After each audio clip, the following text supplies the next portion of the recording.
All right, I'm not gonna lie, this thing looks pretty nice.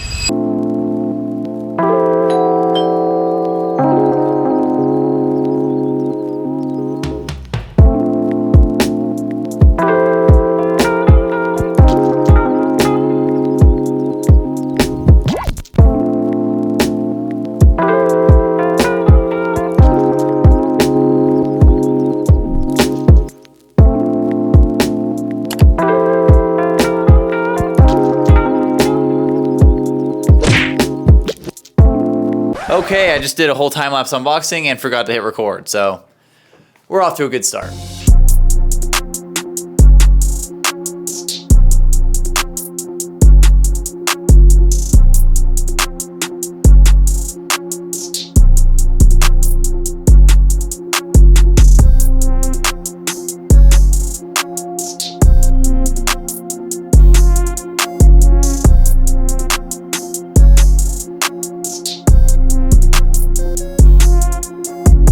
So a little while ago, TEMU offered to send me a $350 gaming PC in exchange for a social media video. By the time this video is out, that post should be made, so I'm gonna show you guys what you can expect from a $350 gaming PC from TEMU. Now let's be honest, this is a $350 gaming PC. It's not gonna be good. I don't care if you get it from NZXT, Alienware, or wherever. Now I think the difference between those companies and TEMU is that we're not sure if this thing will even turn on, but this same gaming computer and the brand that makes it can be seen on other websites, so we'll see what we get.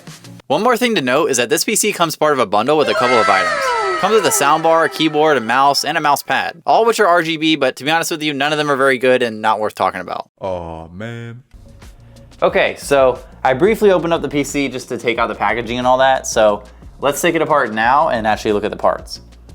I gotta say, the tempered glass panel on this looks nice, but it's actually really annoying to get off because these screws hard to grab.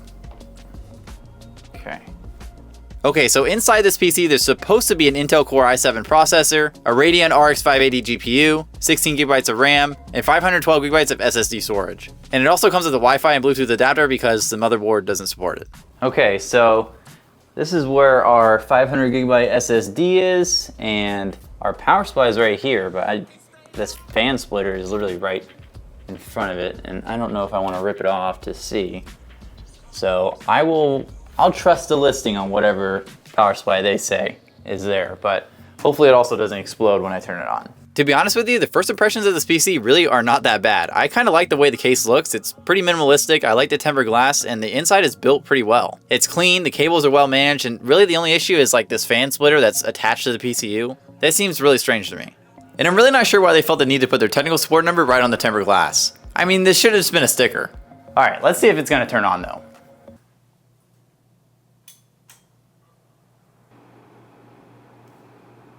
I think we're good.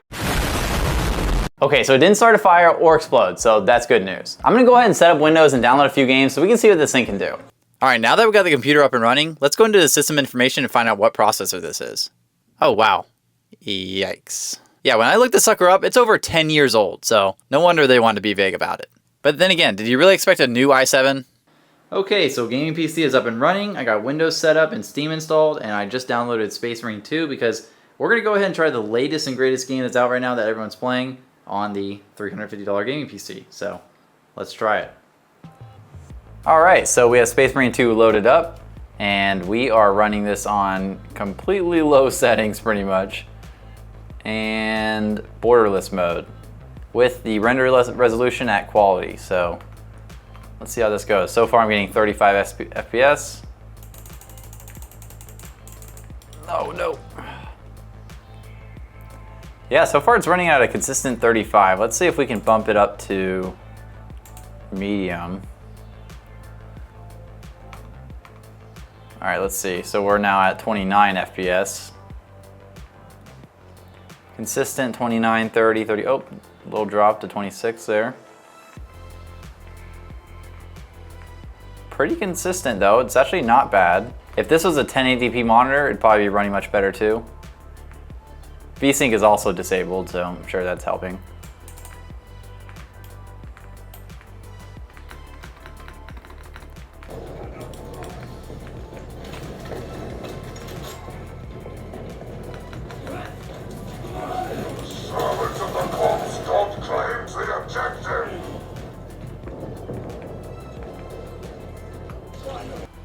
Okay, so now we're on the finals. I used to love playing this game just a couple months ago. So let's see how this runs. And before we get into it, I am on full low settings. And it is playing in 3440 by 1440p though, so I think that'll affect the performance. All right, so we're looking at 49 FPS, 48 FPS, 47. We're in the 40s, the high 40s right now. It's not bad. Let's see if I can actually turn up the settings a bit, because low is just miserable.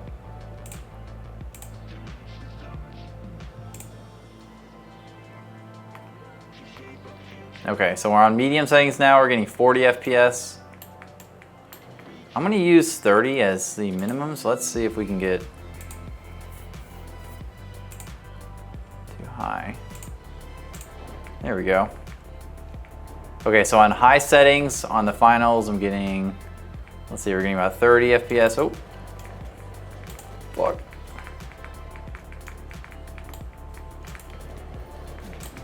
Oh, all right, we're staying in the 30s, just above 30, but really it's not running that bad. VSync is also disabled. Let's see. I'm going to enable VSync and lower the settings to medium. Let's see what happens. We're also running the resolution scaling at AMD FSR2, so that's making things look pretty rough. Okay, VSync's enabled and the graphics quality is at medium, but the problem is the resolution can't push out that nice quality that my monitor is capable of, so it does look a little bit rough and pixely, but it's not awful. I also decided to boot up Fallout 4 just to see how it handles older games. However, I wanted to try to screen record the gameplay on OBS Studio, and this is how it turned out. But as you can see, I was getting 40 to 50 FPS, and here's some proof of that. Yeah, as you can see, Fallout 4 is actually running pretty well. It's on full ultra settings, 3440 by 1440p, and I'm getting nearly 40 FPS. Let's see if I can show you guys that. There you go, 3540. This is in like a small town area. I'm getting closer to Boston. Now, granted, this game is nearly 10 years old, but still, you know, this is a pretty popular game. I mean, I play this game probably once a year, so it's good to know that it at least runs pretty well. Overall, guys, this computer is really not that bad. It actually kind of surprised me with the performance that it put out. For $350, you can play Space Marine 2 on medium settings or low settings with some good performance. But really where this PC is going to thrive is old and low-end games. But for just a little bit more money, you can get a PS5 or Xbox One, which is just way more convenient and can actually play the latest games. So this leads me to wonder who would exactly buy a computer like this. Maybe this is good if you want to browse the internet and play some games, but I'm not really sure. Look, it's really not as bad as I thought. It's actually kind of nice. But with $350, you're really not going to get that much of a gaming PC. You really need to put out a little bit more money to get something that's somewhat future-proof. This just won't last long, of course, depending on what you're playing. So if you're all buying a PC or building one, I definitely recommend having about $500 as your bare minimum. Anyways, this was fun to check out. Leave a like down below and subscribe for more videos. Peace out, guys.